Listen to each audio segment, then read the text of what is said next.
sa ating lahat. Para sa ating pong mga bisita, welcome po kayo sa amin pong Sunday School. And before we begin, tayo po muna ay muling manalangin. Let's pray. Father, once again, we praise and thank you for this wonderful time that you've given us to be on your word, to study, to reflect, and to ponder upon your greatness. Dalangin po namin, Panginoon, na inyo kaming sasamahan at tutulungan sa amin pong pag-aaral na ito. Huwag nyo kaming iwan, Panginoon, sa amin pong mga sarili. Ngunit malugod nawa kayo na kumilos sa puso at isipan ng bawat isa. Magdulot po ito ng pagbabago sa amin. Itong aming dalangin sa pangalan ni Jesus. Amen. Natutuloy po natin yung atin pong lesson on our series on the attributes of God. So the last time we were on our lesson, pinag-usapan po natin yung compassion ng Panginoon or the truth that God is a compassionate God. Now, compassion defined is the sympathetic feeling of concern or consciousness of others' distress together with a desire to alleviate it. So meron po tayong sympathy, meron tayong feeling, meron tayong awareness, meron tayong pakikiisa doon sa suffering, sa distress ng iba. And together with it comes a desire to alleviate or to relieve, to help them in their suffering. And again, the scripture or the Bible reveals that God is a compassionate God.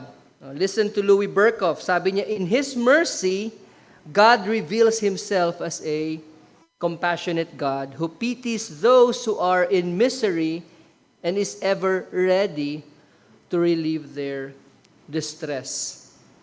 He is aware of His people's suffering and has a compassion that engages Him or moves Him to support and deliver them. So there is this attribute of God wherein He pities those who are in misery and He is ever ready to help them, to relieve them of their distress. So wag po nating iisipin ang Diyos natin ay distant, that He is cold and He is unfeeling towards the suffering of His people.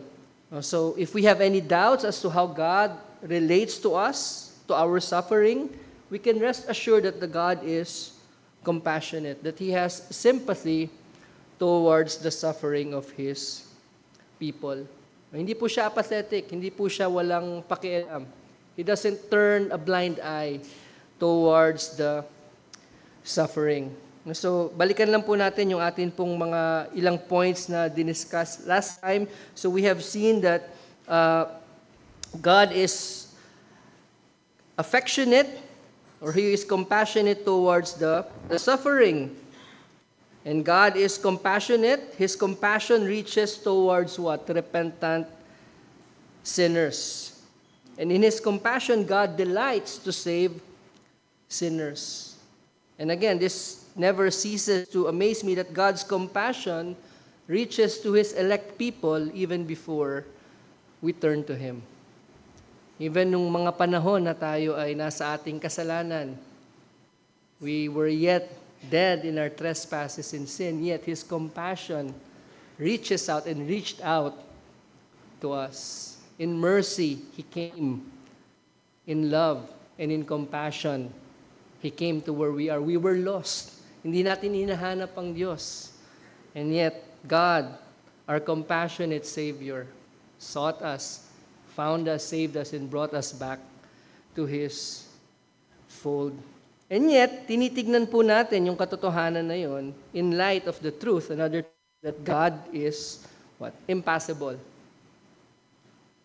Because tinignan natin, compassion literally means to what? To suffer together. So pag tayo ay nakakaramdam ng compassion, whenever we feel compassion, as human beings, nararamdaman natin yung sakit ng ibang tao. For us to truly be compassionate, we must, in a sense, suffer or feel the pain and hurt of others for it to be truly compassion. Kasi kung hindi, it's not really compassion. Maaring meron lang tayong sabihin natin, naawa lang tayo, naantig lang yung puso natin, no? Maaring na-touch lang tayo ng kaunti. but we do not really have compassion, because compassion, again, for it we must have a feeling of their suffering and the desire to help them, to alleviate. Kaya ngayon tinatawag na compassion.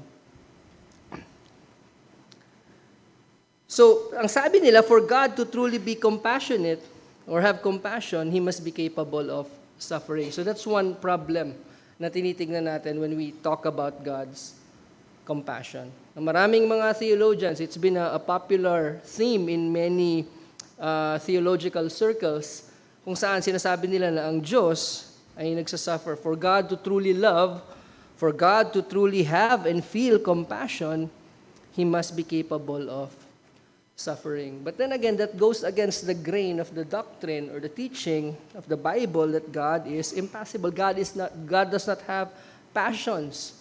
May nabasa nga ako, kahit yung salitang affections, meron pa rin connotations ng emotions. So they'd rather use perfections. Sabi nila, the perfections of God. Because truly, yung mga perfections, like yung mga affections na meron tayo, yung passion, yung love, kahit paano meron sa atin yung true love, yet imperfect. But in God, love is perfect. Walang imperfection. So, but we have already qualified what we mean by affections. Yun yung kanyang fixed dispositions. They are not emotions. They are not passive. They are not affected from anything outside. Okay? So, malinaw tayo pagdating dun sa ating gamit ng affections. Of course, we deny that God suffers or is capable of suffering, or else He would not be God. He would not be like us. But we must affirm that God fully relates to His creatures with love and mercy, and without suffering or divine distress. Tayo kasi, sabi natin, you don't love until it hurts. Hindi daw tayo, it's not love if it's not, what? If it does not cause us pain. Kalimutan ko yung kanta, it ain't love if it don't break your heart. Na para tayo ay tunay na umibig, kailangan kaya tayong saktan ng bagay o ng tao na iyon.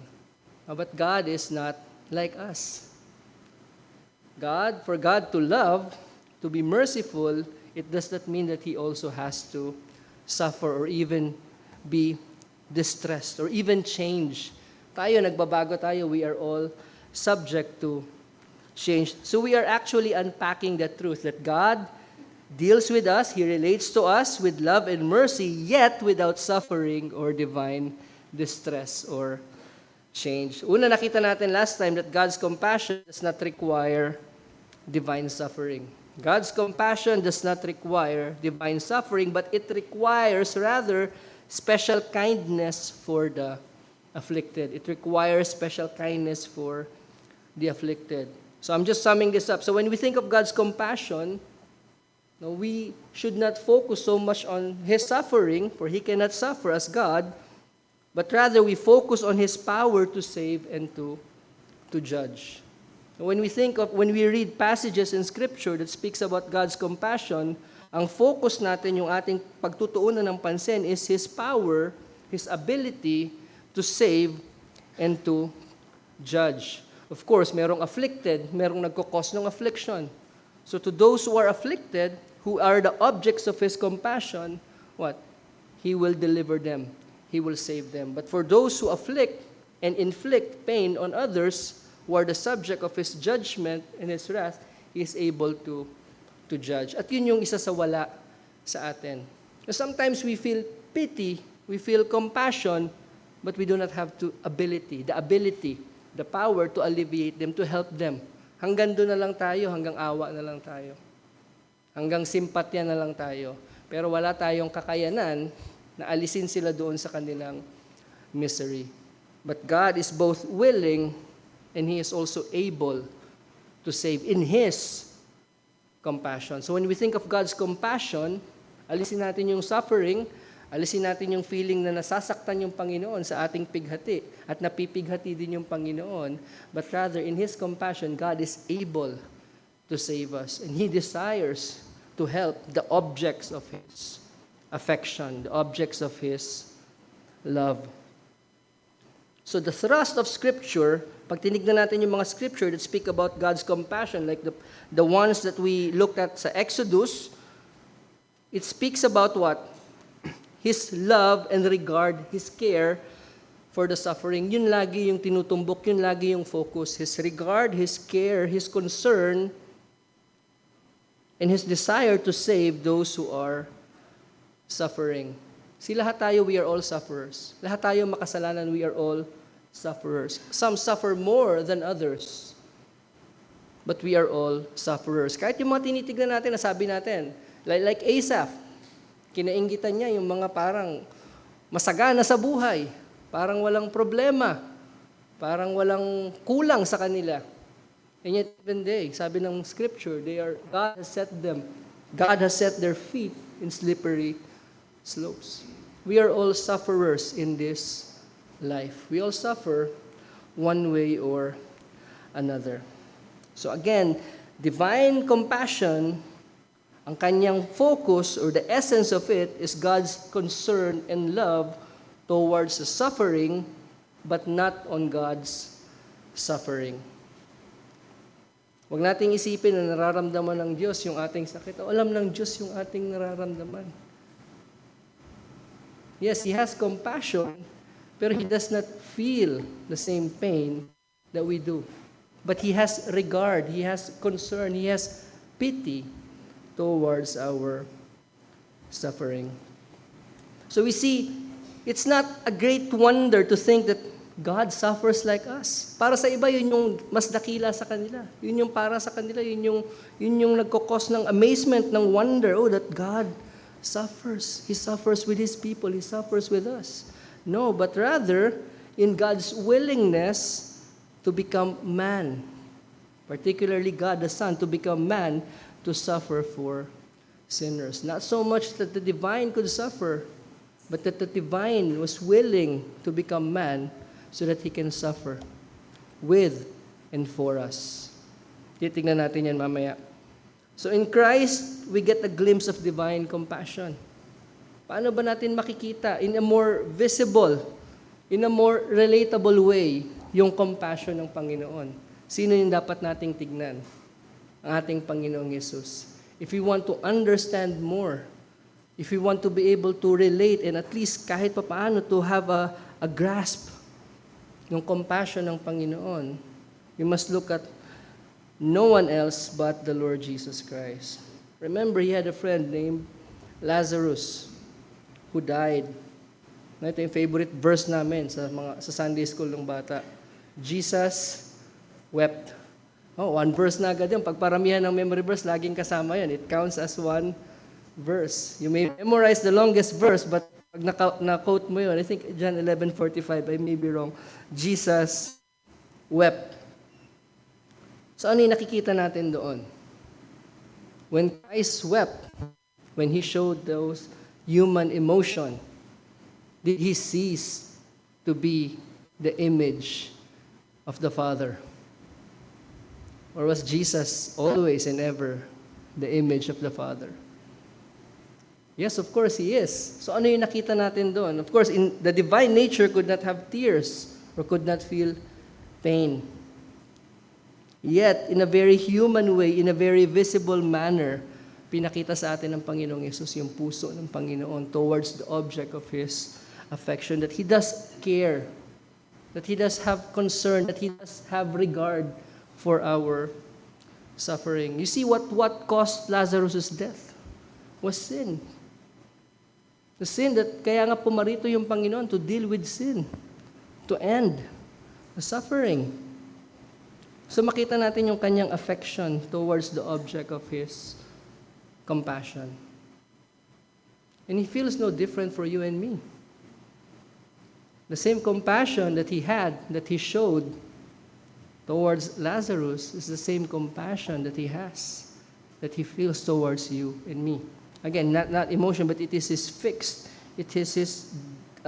disposition towards us, because from eternity past, He has set His love, His affection towards us. Again, the divine nature cannot have tears nor sorrow, but He showed us in a more visible, in a very human way, the Father's heart.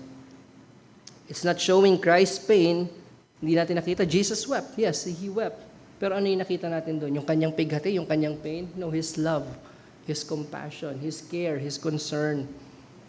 Another thing, when Jesus wept over Jerusalem, Luke 19:41-44, sabi doon, when He drew near and saw the city, ano sabi doon? He wept over it, saying, "Would that you, even you, had known on this day the things that make for peace.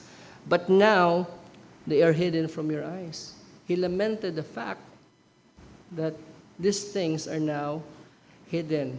Of course, God in His sovereign plan decreed the destruction of Jerusalem, which happened in AD 70. And yet, Christ wept over, He lamented the fact that they would be judged, that their blindness as well has been established.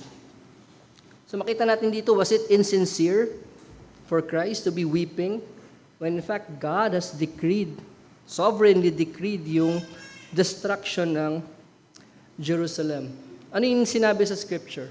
What is one of the revealed will ng Panginoon pagdating sa kamatayan ng mga makasalanan? In Ezekiel, God does not have pleasure over the death of the wicked. God could not have pleasure in human suffering. And yet, may dalawang kalooban ng Diyos. He's revealed in His sovereign will. Yung sovereign will niya is secret. It unfolds over time. Nakikita natin to as it unfolds over time, but it is hidden. It is concealed from us. Sabi nga ni John Calvin, the will of God is exhibited to us in two ways. And there is a sovereign will unrevealed to us that governs all that ever occurs. Deuteronomy 29:29, the secret things belong to God. Again, John Calvin, by this hidden will, God may ordain events that they themselves do not please Him, but nonetheless contribute to His glory, which is supremely pleasing to Him.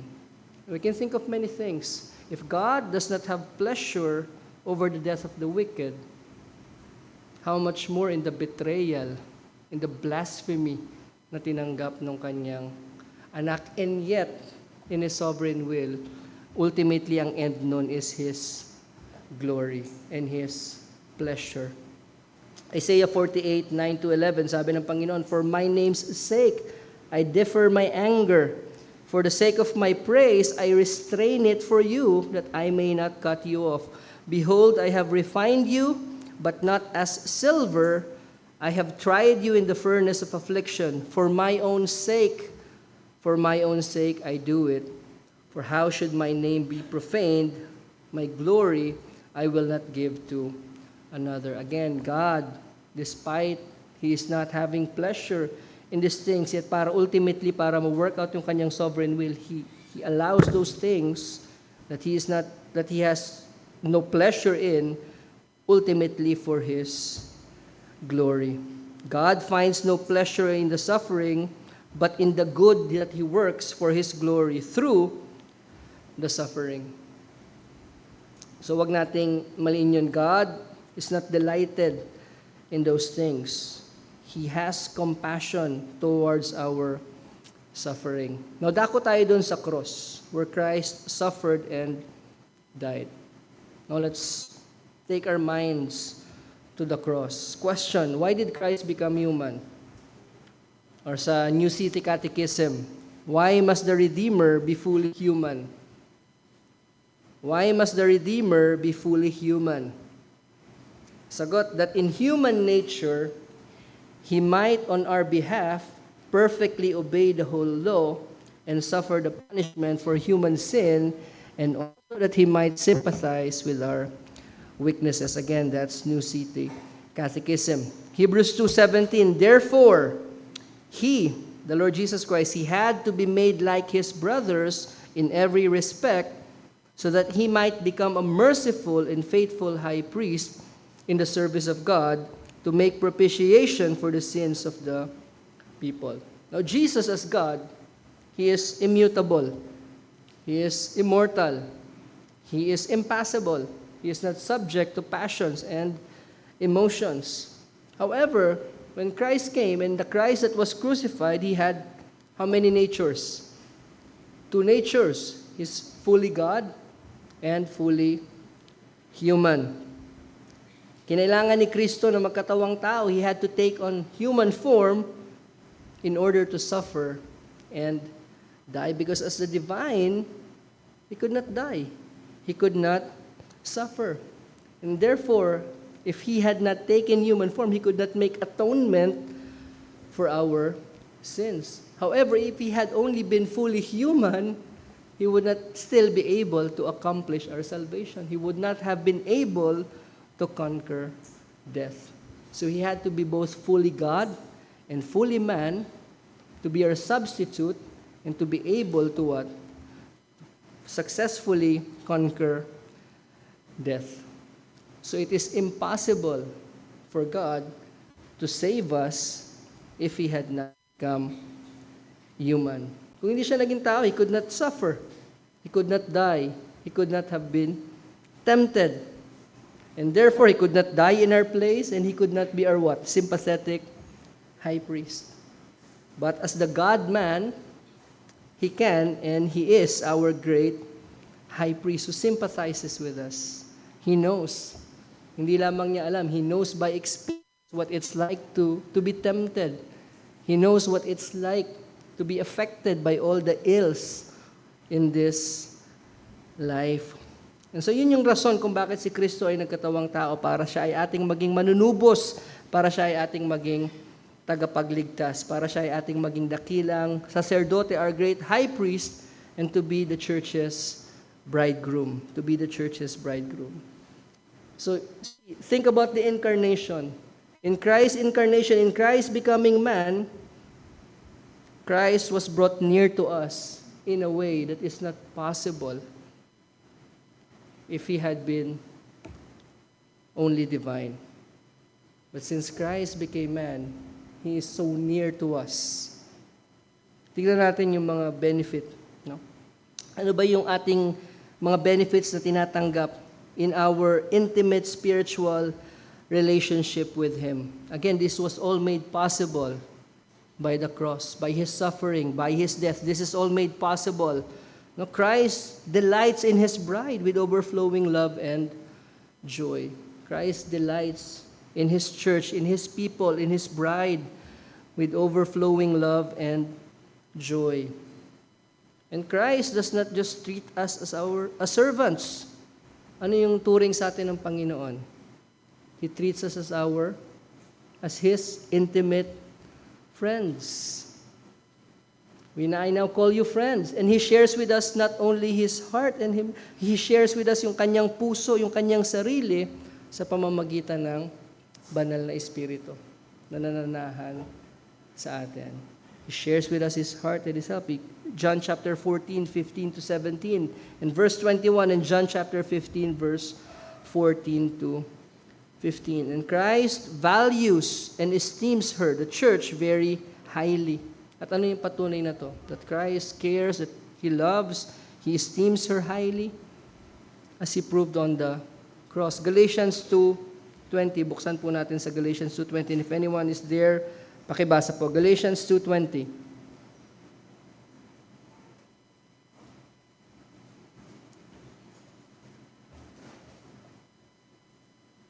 I'll read it. I have been crucified with Christ. It is no longer I who live, but Christ who lives in me. And the life that I now live in the flesh, I live by faith in the Son of God, who loved me.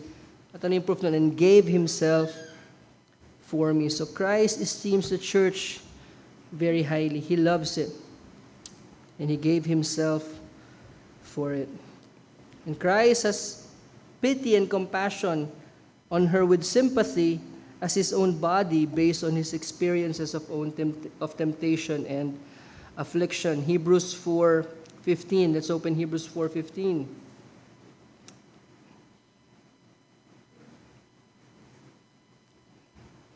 For we do not have a high priest who is unable to sympathize with our weaknesses, but one who is in every respect has been tempted as we are, yet without sin. Christ sympathizes with our weakness. He knows what it's like to be tempted.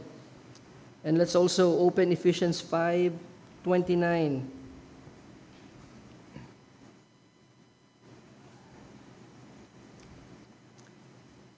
Ephesians 5:29, for no one ever hated his own flesh, but nourishes and cherishes it, just as Christ does the church. So He treats us, He cares for us as His own body.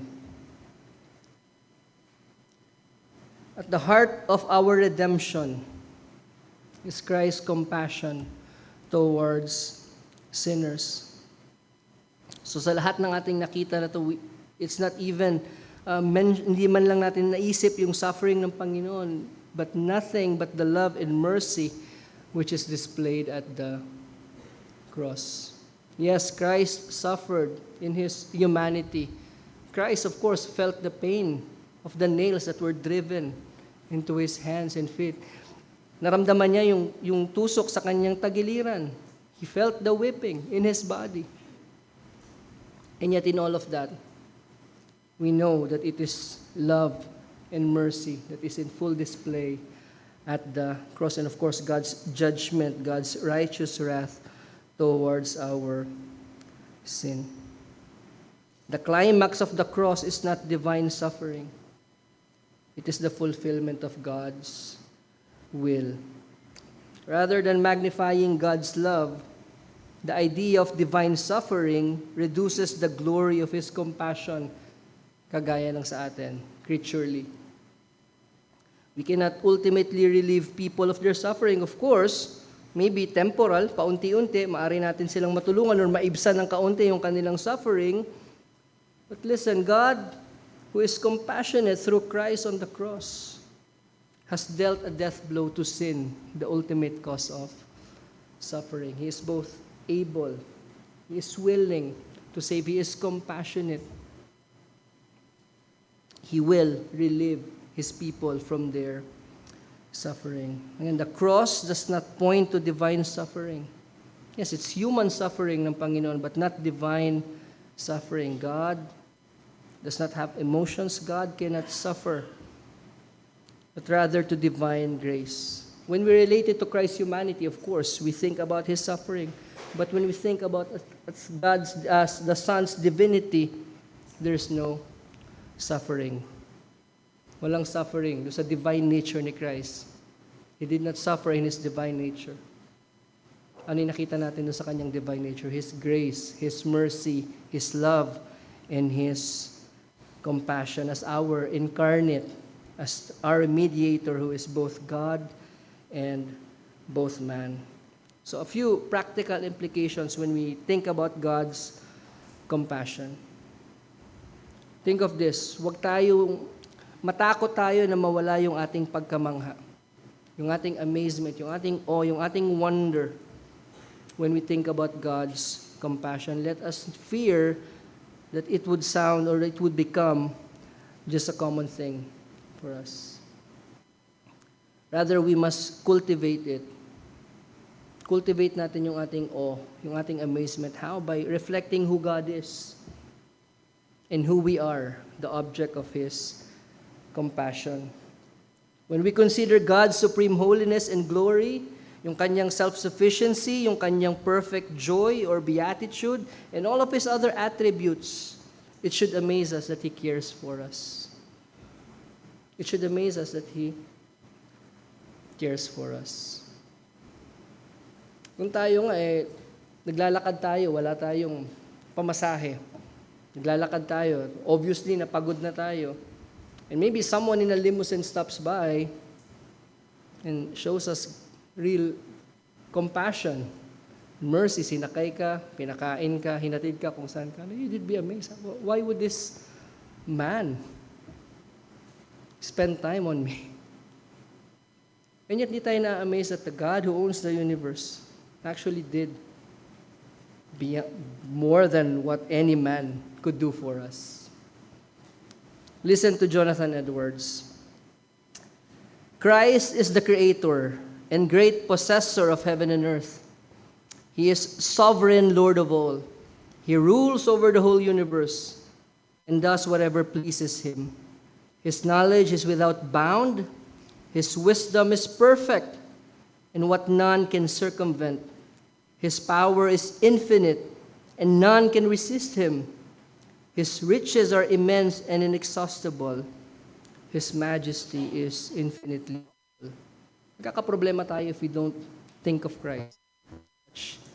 If we have such a low view of Christ. But if we regard Christ very highly, then we again also see ourselves rightly.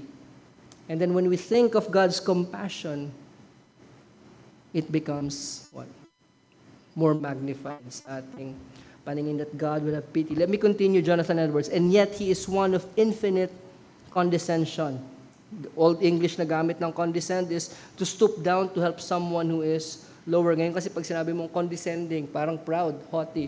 But when they use the word condescension or condescend, it means to stoop down to help someone who is lower.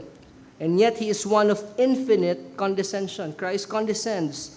None are so low or inferior, but Christ's condescension is sufficient to take a gracious notice of them.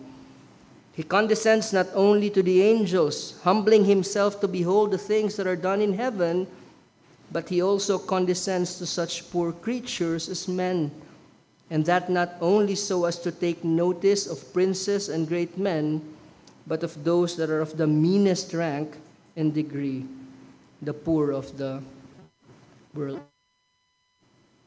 Christ, despite being the creator, despite being the owner of everything, He condescends to take notice of our suffering, to take notice of us. So ano dapat yung maging tugon natin? Kung gano'n na lang yung habag ng Panginoon, kung gano'n na lang yung compassion ng Panginoon sa atin, despite of who He is, despite of who we are, He has set His compassion upon us. Ano yung dapat nating maging tungod?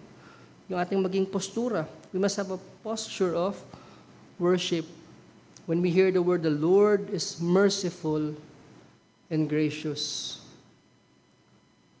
Exodus 34:6-8, like Moses, sabi the Lord passed before him and proclaimed, the Lord, a God merciful and gracious, slow to anger and abounding in steadfast love and faithfulness, keeping steadfast love for thousands, forgiving iniquity and transgression and sin, but who will by no means clear the guilty, visiting the iniquity of the fathers on the children and the children's children to the third and fourth generation.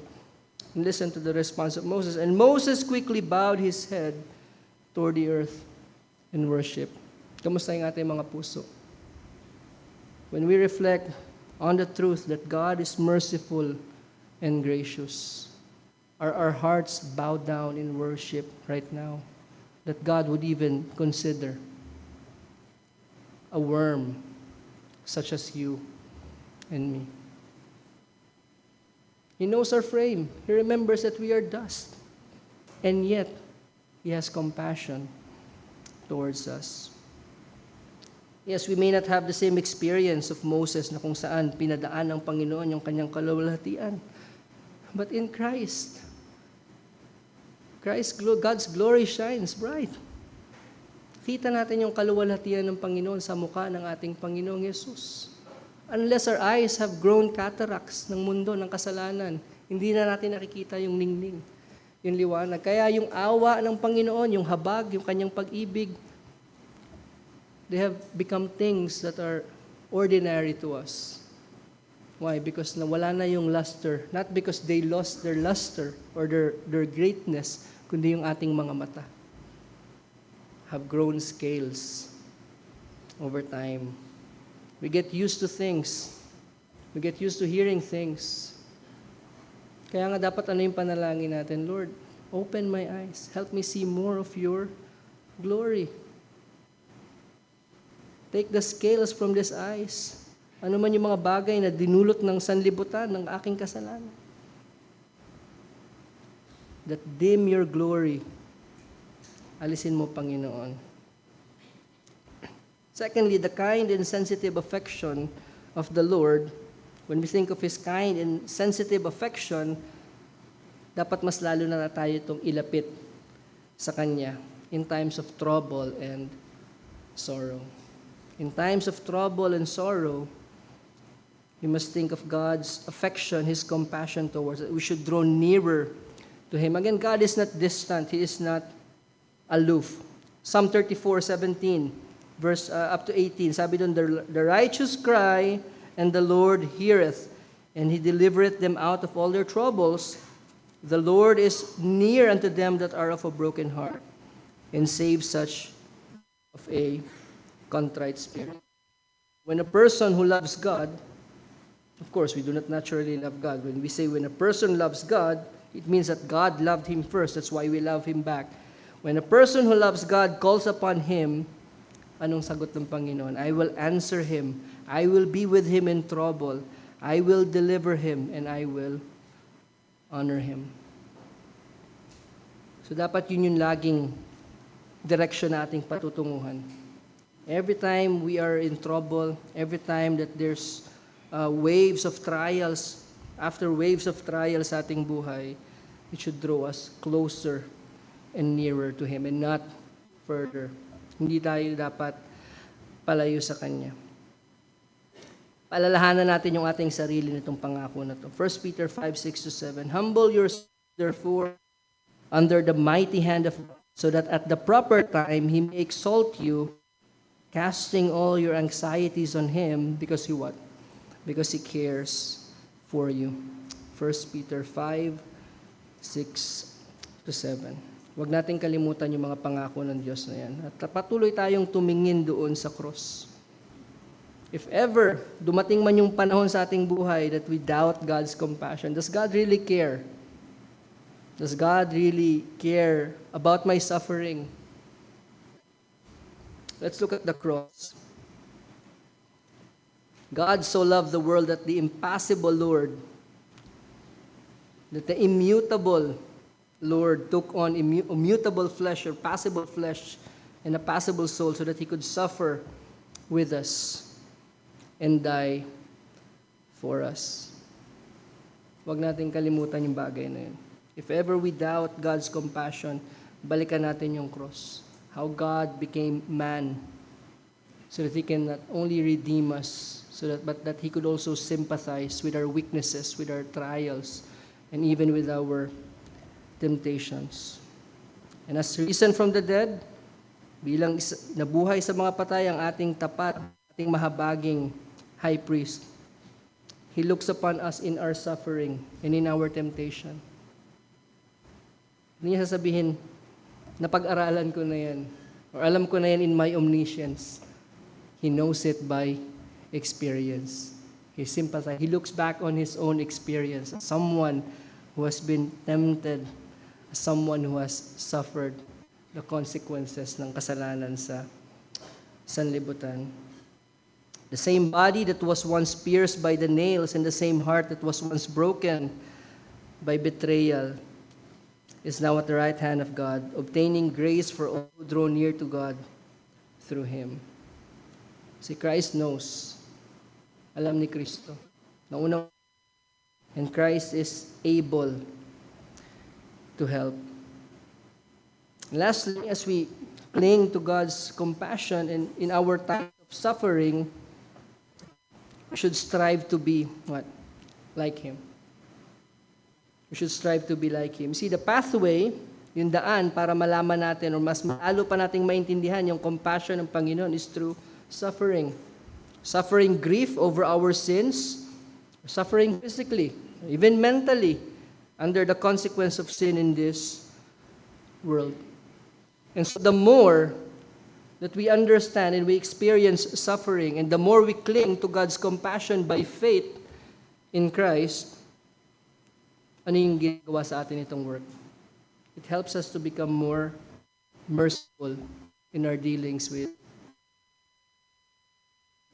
The more we understand God's mercy, the more we should become merciful.